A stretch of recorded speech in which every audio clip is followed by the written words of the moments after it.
তুমি এমনভাবে বদলে যাবে, এমনভাবে আমায় ঠকাবে আমি ভাবতেই পারিনি সুমিত। কথাগুলো বলতে বলতে কান্নায় ভেঙে পড়েছিল পর্ণা।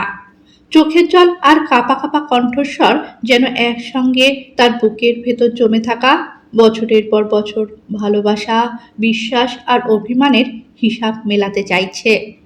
সামনে দাঁড়িয়ে থাকা সুমিত একবারও চোখ তুলে তাকালো না।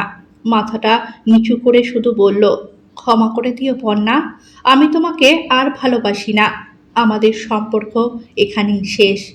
শব্দগুলো যেন ধারালো ছুরির মতো এসে বিঁধল পর্ণার হৃদয়ে। সে বিশ্বাসই করতে পারছিল না এই মানুষটাই একদিন তার হাত ধরে বলেছিল, তুমি ছাড়া আমার পৃথিবী অসম্পূর্ণ। আজ সেই মানুষটাই এত সহজে বলে দিল, আমি আর ভালোবাসি না। পর্ণার মনে হচ্ছিল পৃথিবীটা যেন মুহূর্তের মধ্যে থেমে গেছে। কয়েক মুহূর্ত নির্বাক দাঁড়িয়ে থাকার পর সে কাপা গলায় বলল, ভালোবাসো না? তাহলে এতগুলো বছর সবটাই কি অভিনয় ছিল? সুমিত একবারও মুখ না তুলে বলল, হ্যাঁ, ধরে নাও তাই ছিল। এরপর আর একটা মুহূর্তও দাঁড়াতে পারেনি পর্ণা। চোখের সামনে সবকিছু যেন ঝাপসা হয়ে গিয়েছিল। সে দৌড়ে বেরিয়ে এসেছিল সেখান থেকে। পিছন ফিরে একবারও তাকায়নি, কারণ সে জানতো যে মানুষটা আজ তার চোখের জল দেখেও নীরব থাকতে পারে, তার কাছে আর ফিরে তাকানোর কোনো মানে হয় না। কিন্তু ভালোবাসার গল্পগুলো কি কোনোদিন একদিনে শুরু হয়? হয় না। ঠিক তেমনি এই গল্পটারও শুরু আজ থেকে প্রায় 10 বছর আগে। তখন পর্ণা একাদশ শ্রেণীতে উঠেছে। স্কুলে সবার প্রিয় ছাত্রী। মাধ্যমিকে স্কুলের সর্বোচ্চ নম্বর পেয়েছিল সে। শিক্ষকরা বলতেন, এই মেয়েটা একদিন অনেক বড় হবে। পর্ণার জীবন তখন শুধু পড়াশোনাকে ঘিরেই। বন্ধুদের আড্ডা, প্রেম, ভালোবাসা এসবের জন্য তার সময় ছিল না। ঠিক সেই সময় স্কুলে নতুন ভর্তি হলো একটি ছেলে, নাম সুমিত। প্রথম দিন থেকেই ছেলেটাকে নিয়ে স্কুলে বেশ আলোচনা শুরু হয়ে গেল। চুপচাপ, ভদ্র, লাজুক, কিন্তু পড়াশোনায় অসাধারণ। মাত্র কয়েক মাসের মধ্যেই সে শিক্ষকদের নজরে চলে এলো। পর্ণারও না, ভালোবাসার জন্য নয়, প্রতিযোগিতার জন্য। প্রথমবার পরীক্ষায় সুমিত অঙ্কে পূর্ণ নম্বর পেয়েছিল। পর্ণা পেয়েছিল 98। ফল প্রকাশের দিন সুমিত হেসে বলেছিল, পরের বার বায়োলজিতে আমাকে হারিয়ে দিও। শোধবোধ। পর্ণা কোনো উত্তর দেয়নি, শুধু মনে মনে ভেবেছিল এই ছেলেটা বেশ আত্মবিশ্বাসী, সেই সঙ্গে দেমাগীও। ধীরে ধীরে দুজনের মধ্যে পড়াশোনা নিয়ে কথা শুরু হলো। কখন যে সেই আলোচনা বন্ধুত্বে বদলে গেল কেউ বুঝতেই পারেনি। কিন্তু সুমিত বুঝে ফেলেছিল আরেকটা জিনিস, সে পর্ণাকে ভালোবেসে ফেলেছে। অনেক ভেবেচিন্তে একদিন স্কুল ছুটির পর সাহস করে বলেই ফেলল, পর্ণা, আমি তোমাকে ভালোবাসি। পর্ণা যেন আকাশ থেকে পড়ল। সে এক মুহূর্তও দেরি করেনি, সোজা গিয়ে সব জানিয়ে দিল স্কুলের প্রিন্সিপাল ম্যাডামকে। ফলাফল, সুমিত কয়েকদিনের জন্য সাসপেন্ড। পুরো স্কুলে ছেলেটা হাসির পাত্র হয়ে গেল। বন্ধুরা মজা করত, শিক্ষকেরা বকতেন। তবু আশ্চর্যের বিষয়, সাসপেনশন শেষে স্কুলে ফিরে এসে সুমিত একদিনও পর্ণার দিকে রাগের চোখে তাকায়নি, বরং দূর থেকে শুধু হাসত, যেন কিছুই হয়নি। সেই হাসিটাই হয়তো ধীরে ধীরে বদলে দিল পর্ণাকে। একদিন লাইব্রেরিতে বসে পড়ছিল সে, হঠাৎ দেখল সুমিত চুপচাপ তার সামনে একটা বই রেখে চলে যাচ্ছে। বইয়ের ভেতরে ছোট্ট একটা কাগজ, তাতে লেখা, তোমায় আমাকে ভালোবাসতেই হবে এমন কোনো জোর নেই, শুধু একটা অনুরোধ, কোনোদিন আমাকে ঘৃণা করো না। কাগজটা পড়ে প্রথমবারের মতো পর্ণার বুকের ভেতর অদ্ভুত একটা অনুভূতি জেগে উঠেছিল। ছেলেটা তো জোর করছে না, বরং উল্টে অপেক্ষা করছে, সম্মান করছে। তারপর থেকেই ধীরে ধীরে বদলাতে শুরু করলো সবকিছু। উচ্চ মাধ্যমিকের প্রস্তুতির সময় প্রায় প্রতিদিনই তারা একসঙ্গে পড়াশোনা করত।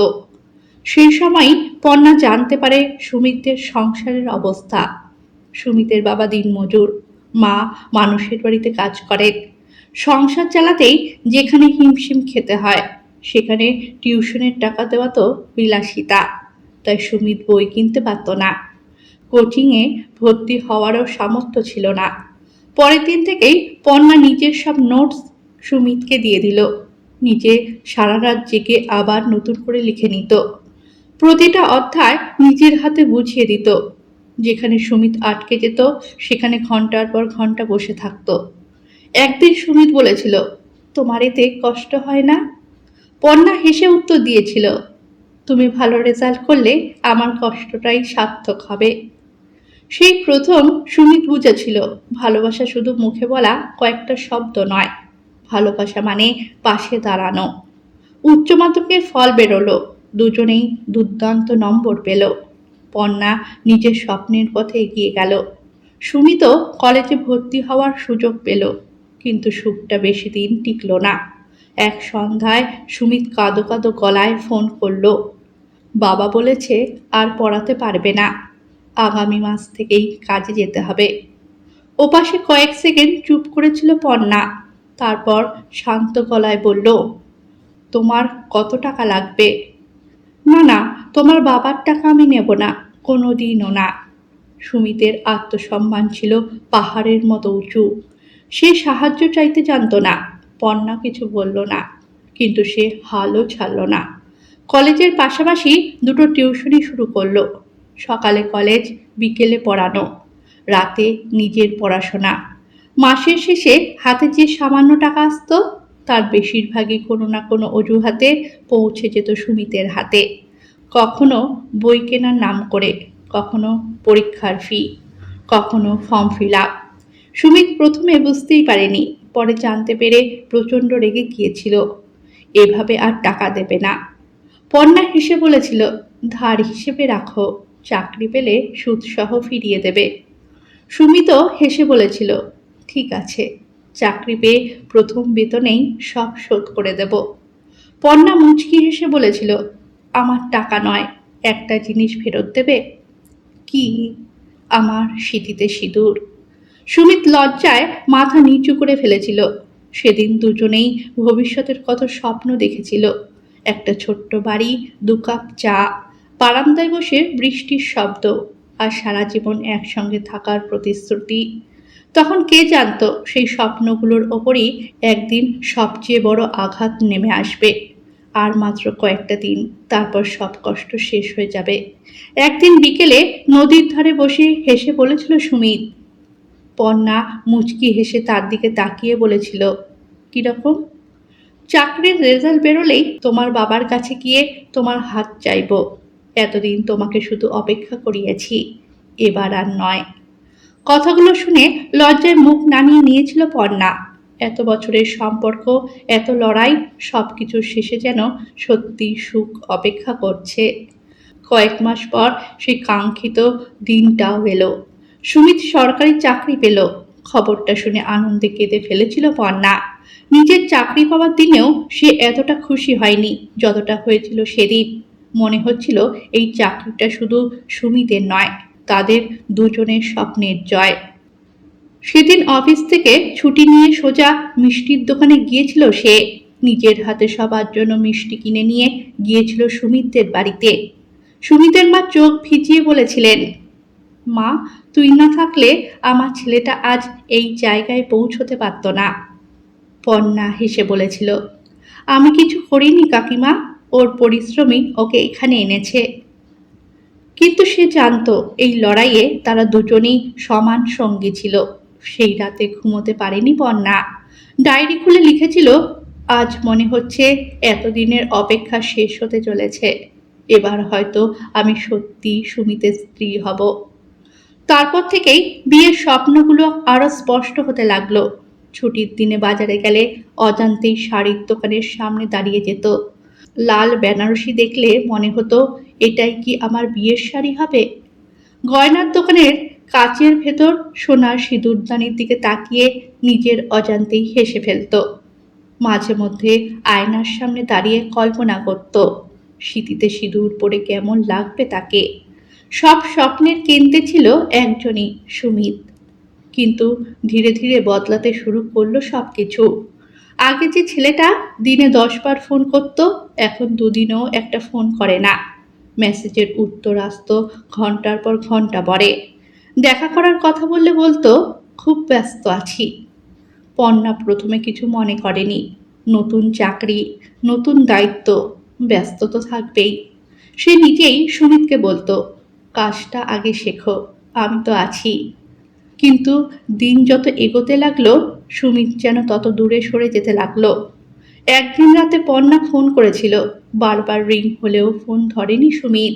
প্রায় 1 ঘন্টা পরে একটা ছোট্ট মেসেজ এলো, ব্যস্ত আছি, পরে কথা বলবো। সেই পরে আর এলো না। পর্ণার মনে অজানা ভয় ঢুকতে শুরু করলো। সে কি কোনো ভুল করেছে? নাকি অন্য কেউ এসেছে ওর জীবনে? নাকি চাকরি পাওয়ার পর সত্যি সত্যি আমায় ভুলে যেতে চায়? এমন হাজারো প্রশ্ন মাথার মধ্যে ঘুরতে লাগলো।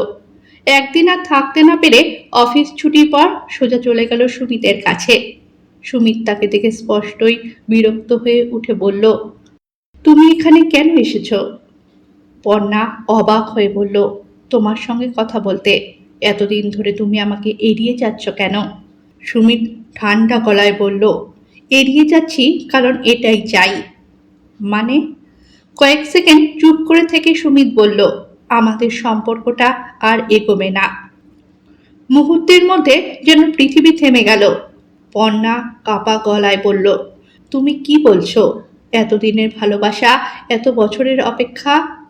সুমিত নির্বিকারভাবে বলল, সময়ের সাথে সাথে সব কিছু বদলে যায় পর্ণা, আমিও বদলে গেছি। কিন্তু কেন? কারণ আমি তোমাকে ভালোবাসি না। পর্ণা যেন নিজের কানকে বিশ্বাস করতে পারছিল না। সে কাঁদতে কাঁদতে বলল, আমার দিকে একবার তাকিয়ে বলো, সত্যি ভালোবাসো না? সুমিত তাকালো, কিন্তু সেই চোখে কোনো আবেগ ছিল না। না। তাহলে এতদিন? ভুল ছিল। পর্ণার চোখ বেয়ে জল গড়িয়ে পড়তে লাগলো। তার মনে পড়তে লাগলো একটার পর একটা স্মৃতি। যে ছেলেটার জন্য রাত জেগে নোটস লিখেছে, যে ছেলেটার কলেজের ফি জোগাড় করতে নিজে টিউশনি করেছে, নিজের নতুন জামা না কিনে যার বই কিনে দিয়েছে, নিজে চাকরি পাওয়ার পর প্রথম বেতন দিয়ে যার জন্য ঘড়ি কিনেছিল, যে ছেলেটা বলেছিল প্রথম বেতনের পর তোমাকেই বিয়ে করব। আজ সেই মানুষটাই বলছে সব ভুল ছিল। হঠাৎ পর্ণা দুহাতে সুমিতের শার্টটা চেপে ধরে কাঁদতে কাঁদতে বলে উঠল, তুমি এমনভাবে বদলে যাবে? এমনভাবে আমায় ঠকাবে? আমি ভাবতেই পারিনি সুমিত। কি না করেছি আমি তোমার জন্য। নিজের স্বপ্নের থেকেও বেশি গুরুত্ব দিয়েছি তোমাকে। তোমার কষ্টকে নিজের কষ্ট ভেবেছি। আজ চাকরি পেয়েছো বলে আমি অপ্রয়োজনীয় হয়ে গেলাম? সুমিত ধীরে ধীরে তার হাত দুটো সরিয়ে দিয়ে বলল, যা হয়েছে ভুলে যাও। তুমি ভালো একটা ছেলে দেখে বিয়ে করে নাও, আমার জন্য অপেক্ষা করো না। এই কথাটাই যেন শেষ আঘাত ছিল। আর এক মুহূর্ত দাঁড়াতে পারেনি পর্ণা। কান্নায় ভেঙে পড়তে পড়তে সেখান থেকে চলে এলো। সেই রাতটা ছিল তার জীবনের সবচেয়ে দীর্ঘ রাত। ঘরের সব আলো নিভিয়ে একা বসেছিল সে। মোবাইল খুলে একটার পর একটা পুরনো ছবি দেখছিল।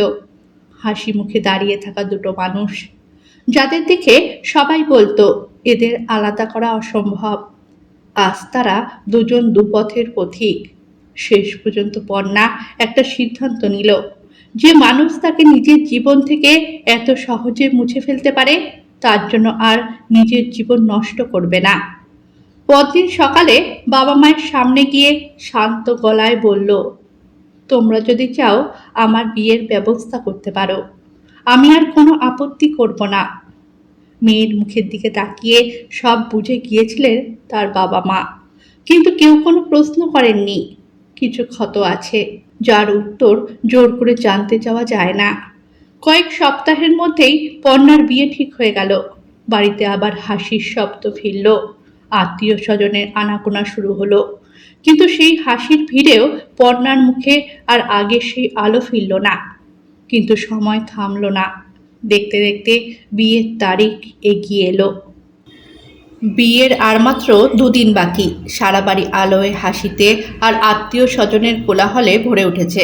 ঘরের এক কোণে নতুন শাড়িগুলো গুছিয়ে রাখা। বিয়ের গয়না এসে গেছে। সবাই ব্যস্ত শেষ মুহূর্তের প্রস্তুতিতে। শুধু পর্ণাই যেন এই বাড়ির মানুষ নয়, সব কিছুই সে করেছে যন্ত্রের মতো, হাসছে, কথা বলছে, কিন্তু সেই হাসির মধ্যে প্রাণ নেই। রাত হলেই চুপচাপ বারান্দায় দাঁড়িয়ে আকাশের দিকে তাকিয়ে থাকে। মনে হয় কোথাও একটা শূন্যতা তাকে প্রতিদিন একটু একটু করে শেষ করে দিচ্ছে। নিজেকে হাজারবার বোঝানোর চেষ্টা করেছে, সুমিত আমাকে আর ভালোবাসে না, ওকে ভুলে যেতেই হবে। কিন্তু ভালোবাসা কি কখনো ইচ্ছে করলেই ভোলা যায়? বিয়ের দুদিন আগে বিকেলে অফিস থেকে ফেরার পথে পর্ণার ফোন বেজে উঠল। অচেনা নম্বর। ফোনটা ধরতেই ওপাশ থেকে ভেসে এলো এক পরিচিত কণ্ঠ। আমি অরিন্দম, সুমিতের বন্ধু। পর্ণা কিছুক্ষণ চুপ করে রইল, তারপর শান্ত গলায় বলল, আমার সঙ্গে সুমিতের আর কোনো সম্পর্ক নেই। ওপাশ থেকে দীর্ঘশ্বাসের শব্দ শোনা গেল। আমি জানি, কিন্তু তুমি যদি আজও ওকে ভালোবেসে থাকো, তাহলে একবার, শুধু একবার ওর কাছে এসো। কাল হয়তো আর সময় থাকবে না। পর্ণার বুক কেঁপে উঠল। মানে কি হয়েছে? কিছুক্ষণ নীরব থেকে অরিন্দম বলল, সুমিতের ব্লাড ক্যান্সার হয়েছে, শেষ স্টেজ। ডাক্তার বলেছে হয়তো আর বেশি দিন নেই। মুহূর্তের মধ্যে পর্ণার হাত থেকে ফোনটা প্রায় পড়ে যাচ্ছিল। পৃথিবীটা যেন আবারও ঘুরতে শুরু করলো। কাপা গলায় সে বলল, না, এটা মিথ্যে। মিথ্যে হলে আমিও সবচেয়ে বেশি খুশি হতাম। চাকরিতে যোগ দেওয়ার কয়েক মাস পরই অসুখটা ধরা পড়ে। তখন থেকেই ও জানতো হয়তো আর বেশি দিন বাঁচবে না। তাই ইচ্ছে করেই তোমাকে দূরে সরিয়ে দিয়েছে। বলেছিল আমার জন্য পর্ণার জীবনটা নষ্ট হতে দিতে পারবো না। ও যেন আমাকে ঘৃণা করে, তবু সুখে থাকে। ফোনটা কেটে যাওয়ার পর আর এক মুহূর্ত দাঁড়াতে পারেনি পর্ণা। চোখের জল মুছতে মুছতে ছুটে বেরিয়ে গেল। হাসপাতালের কেবিনের দরজার সামনে এসে তার পা থেমে গেল। ভেতরে বিছানায় শুয়ে থাকা মানুষটাকে দেখে বুকটা মোচড় দিয়ে উঠল। এ কি সেই সুমিত, যে ছেলেটার চোখে একদিন হাজার স্বপ্ন ছিল? আজ শরীরটা শুকিয়ে কাঠ, মুখ ফ্যাকাশে, চোখ দুটো গভীরে ঢুকে গেছে, হাতের শিরায় স্যালাইনের সুচ। দরজার শব্দে সুমিত চোখ খুলল। পর্ণাকে দেখে ফ্যাকাশে মুখে এক টুকরো হাসি ফুটল। তুমি এলে? পর্ণা আর নিজেকে ধরে রাখতে পারল না। দৌড়ে গিয়ে সুমিতের হাত দুটো শক্ত করে ধরে কান্নায় ভেঙে পড়ল। এত বড় শাস্তি আমাকে কেন দিলে? একবারও ভাবলে না আমি কিভাবে বাঁচব? সুমিত ধীরে ধীরে তার মাথায় হাত রেখে বলল, তোমাকে বাঁচানোর জন্যই তো দূরে সরেছি। আমি চলে গেলে তুমি বিধবা হয়ে সারা জীবন কাঁদবে, এটা আমি মেনে নিতে পারবো না। তাই চেয়েছিলাম তুমি আমাকে ঘৃণা করো, তারপর নতুন করে জীবন শুরু করো। পর্ণা মাথা নাড়ল। তুমি আমাকে চেনোনি সুমিত। ভালোবাসা মানে শুধু সুখের দিনে পাশে থাকা নয়, মৃত্যুর মুখেও হাত না ছাড়া। সুমিতের চোখ বেয়ে নীরব জল গড়িয়ে পড়ল। এতদিনের শক্ত মানুষটা আজ আর নিজের কান্না লুকোতে পারল না। পর্ণা ব্যাগ থেকে একটা ছোট্ট সিঁদুরের কৌটো বের করলো। সুমিত অবাক হয়ে তাকিয়ে বলল, কি এটা?